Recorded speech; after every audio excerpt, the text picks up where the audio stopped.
me over now to Mr. Christopher Ora, calling race number 2. Oli Owaki. Thank you very much, Coach Lusak, and this is J.R. Cabansag, who calls race number 2, Bayang Karerista. Magandang hapon po. Owaki, spell na rin.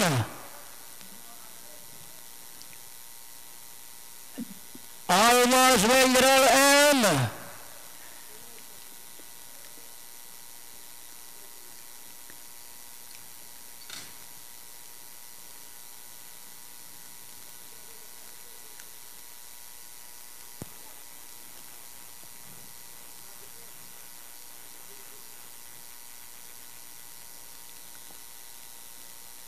man, Queens, very frisky inside.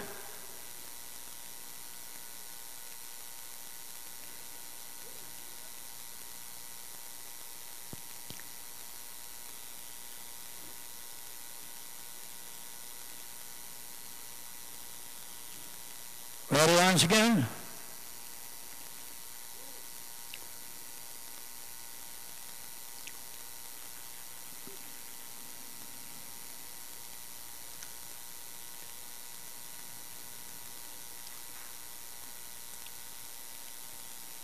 Racing, Vasto commence, moving out by the outside, home run, clean, right pitch, beautiful, Owaki, isa pa, J.J. Buwalan, trailing the group, and into the drive for the first time, holds home run, queen, the little by about 2 lengths, followed by life pitch, beautiful, pressing on the outside, Owaki, and import by about 10 lengths, isa pa, J.J. Buwalan, still in last position, the half-mile stretch, home run, queen, Owaki, moving up on the outside, life is beautiful, running at third, golden wall, and import by about 10 lengths, J.G.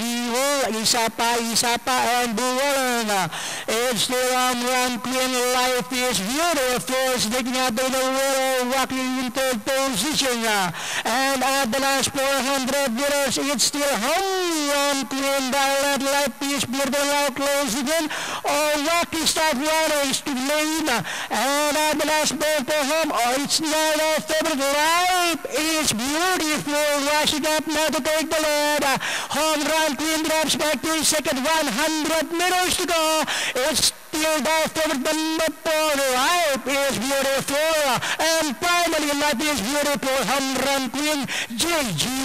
isa pa, and Buwalan.